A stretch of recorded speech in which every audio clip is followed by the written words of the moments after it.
நாங்கள் வந்து பார்த்தீங்கன்னா ஒரு இடத்துக்கு போனோம். அங்கே போகிறவழில பார்த்தீங்கன்னா இந்த பன்னீர் ரோஸ் செடி வந்து பார்த்தோம்.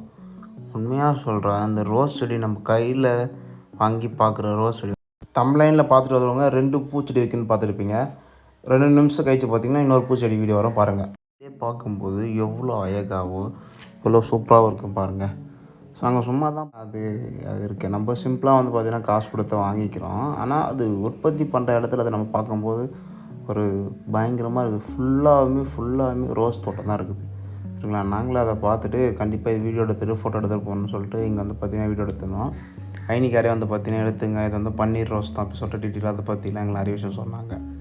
இந்த பன்னீர் ரோஸ் வந்து பார்த்திங்கன்னா ஒரு விவசாயிக்கு ஒரு நல்ல ஒரு லாபம் கொடுக்குற மாதிரி தான் ஒன்று. நம்மளுக்கு எல்லாருக்குமே தெரியும். நம்ம அதிகமாக நிறைய பேர் வந்து யூஸ் பண்ணுறது வந்து பார்த்திங்கன்னா இந்த பன்னீர் ரோஸ் தான். அதுதான் இது சரியா. அதுக்கப்புறம் இந்த பன்னீர் ரோஸ் வந்து பார்த்திங்கன்னா ஒரு குறிப்பிட்ட நாள் வரைக்கும் தான் வரும். ஆனால் அதை கரெக்டாக பார்த்துக்கணும். பூச்செடி பார்த்துக்கிட்டே வந்து பார்த்திங்கன்னா ரொம்ப ரொம்ப கடுமையான ஒரு விஷயங்க. அது இல்லாமல் இந்த பூச்செடி கிள்ளுறது வந்து பார்த்திங்கன்னா இன்னும் ரொம்ப மோசங்க. உங்களுக்கே தெரியும், அந்த பூச்செடி வந்து பாருங்கள், இப்போ நம்ம கோயில் நடந்து போகிறோம், நடக்க முடியாது, இடைஞ்சலாக வந்து பார்த்திங்கன்னா கேப் ஃபுட்டு நடந்து போகணும். அது மாதிரி ஒரு விஷயங்க இது. அப்புறம் வந்து பார்த்திங்கன்னா இந்த வேரப்ப சந்தெல்லாம் வந்து பார்த்திங்கன்னா பாம்பு இருக்கும். அதுக்கப்புறம் ஒரு செடி வழியாக பார்த்திங்கன்னா பில்லு இருக்கும், அதெல்லாம் க்ளீன் பண்ணோம். ஒரு பூச்செடி நம்ம பூ வந்து பார்த்திங்கன்னா இவ்வளோ கஷ்டப்பட்டு வாங்குறது வந்து பார்த்திங்கன்னா கொடுக்குறோம். அதை கொஞ்சம் நல்லா கொஞ்சம் இது பண்ணுங்கள் சரிங்களா. அதுக்கப்புறம் இன்னொரு விஷயம் சொல்கிறேன். இந்த பூச்செடி வந்து பார்த்திங்கன்னா அரும்பாகவும் இருக்குது, அதான் பூவாகவும் இருக்குது, ஸ்டார்டிங் ஸ்டேஜ் இருக்குது, எண்டு ஸ்டேஜ் வரைக்கும் எல்லாமே பயங்கரமாக இருக்குதுங்க. அந்த அந்த அந்தந்த இயற்கையை அந்தந்த இடத்துல போய் ரசித்தா தான் அழகுன்னு சொல்கிறாங்க பார்த்தீங்களா.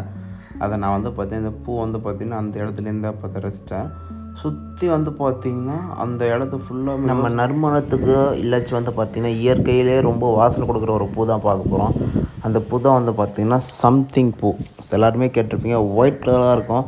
இந்த பூ வந்து பார்த்திங்கன்னா வரதே ரொம்ப ரேர் தான். ஏன்னா இதில் வந்து பார்த்திங்கன்னா கொஞ்சம் பூ தான் வரும் சரிங்களா. அது மாதிரி கொஞ்சம் விவசாயிக்கு நஷ்டமும் தர லாபமும் தர சென்டராக இருக்கிற சம்திங் பூ பற்றி தான் பார்க்க போகிறோம். இந்த பூ வந்து பார்த்திங்கன்னா நம்ம நிறைய விஷயத்துக்கு வந்து பயன்படுத்துகிறோம்.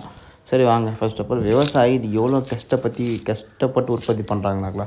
ஸோ சம்திங் பூ வந்து பார்த்திங்கன்னா ரெகுலராக எல்லா செடி மாதிரியே வந்து எல்லா பூ மாதிரி செடியிலேருந்து வரது.